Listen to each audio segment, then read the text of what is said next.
இந்த கொஞ்சம் இந்த பக்கம் வரணுங்க. கேமரா இல்ல சென்டர் சென்டர் மார்க் பிரகாஷ் இந்த பக்கம் கேமரா மார்க் ரைட் தொடங்கலாம். மஞ்சள் மார்க்ல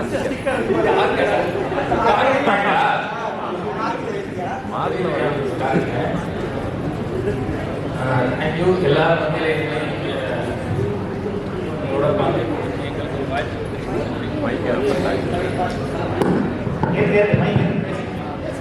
இருக்குங்கய்யா. ஹலோ.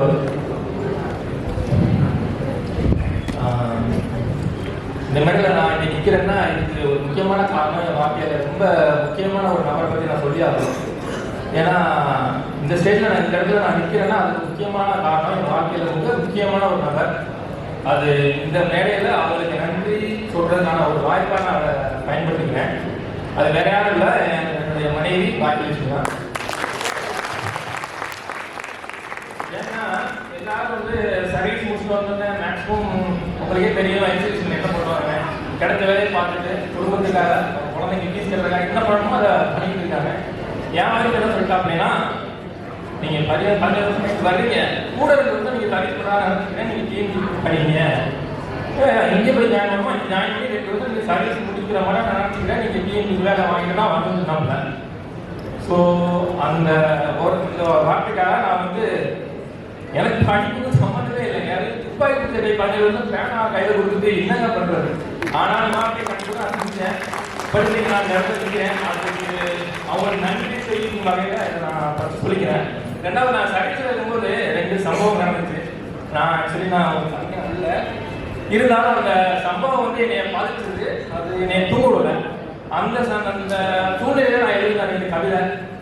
நான் கவிதை நான் நினைக்கிறேன்.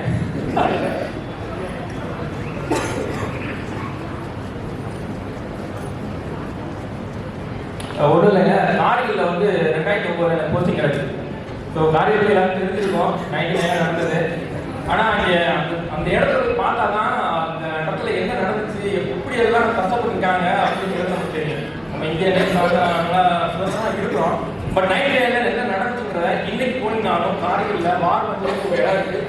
இன்னைக்கும் என்னைக்கும் அந்த நடந்த சம்பவங்கள் வந்து ஒருத்தர் வந்து டெய்லி சொல்லுவார். அங்கே போனதுக்கப்புறம் ஆக்சுவலி ஆர்மியான நாங்கள் போனதுக்கப்புறமே இன்னும் டீப்பாக எனக்கு தெரிஞ்சிச்சு. அன்னைக்கு நைட் எனக்கு தூக்கமே இல்லை, நிஜமாவே தூக்கமே இல்லை. நாளைக்கு தூக்கத்தில் கூட நைட் 2 மணிக்கு உட்காந்து ஒரு கவிதை எழுதுனேன். ஜஸ்ட் நான் கவிதை நான் சொல்கிறேன், அது நீங்கள் எப்படி அப்படின்றத நான் ரீட் பண்ணுறேன். 2009 எழுதுறேன்.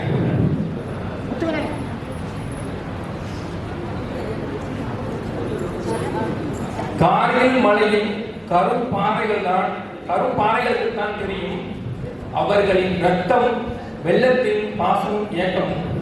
பனிமலையில் கடும் குளிர்க்குத்தான் தெரியும் அவர்களின் பசியும் பட்டினியும். தொட்டதும் சிதறும் கண்ணிவெடிக்குத்தான் தெரியும் அவர்களின் மரணத்தின் வழியும் அழகும்.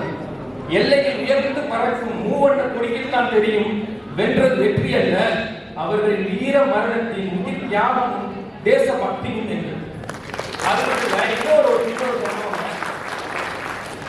நான் போஸ்ட்ல இருக்கும்போது என் ஃப்ரெண்டு ஒருத்தர் ஹிந்திக்காரன் தான் இறந்துட்டாப்புல. ஸோ அது அங்கே வந்து எங்களுக்கு வந்து வாரத்துக்கு ஒரு டைம் தான் கிடைக்கும். ஒரு 5 நிமிஷம் கொடுப்பாங்க, லேண்ட்லைன் கொடுப்பாங்க, மொபைல்லாம் கிடையாது, அதுவும் கிடையாது.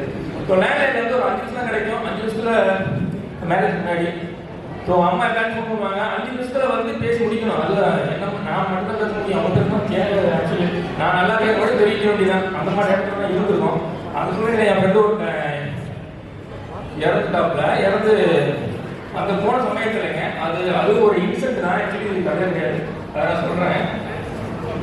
என்றும் எதிரியை எதிர்பார்த்தபடி வீர மரணம் அடைந்து தேசிய கொடி உடுத்தி உன் உயிர் நண்பரின் உடல் மட்டும் பயணிக்கையில் உன் கண்கள் கண்ணீரில் தத்தளித்தாலும் கூட தாய் உன் நலன் விசாரித்தால் கம்பீர குரலில் கூறடா நான் நல்ல சுகமே.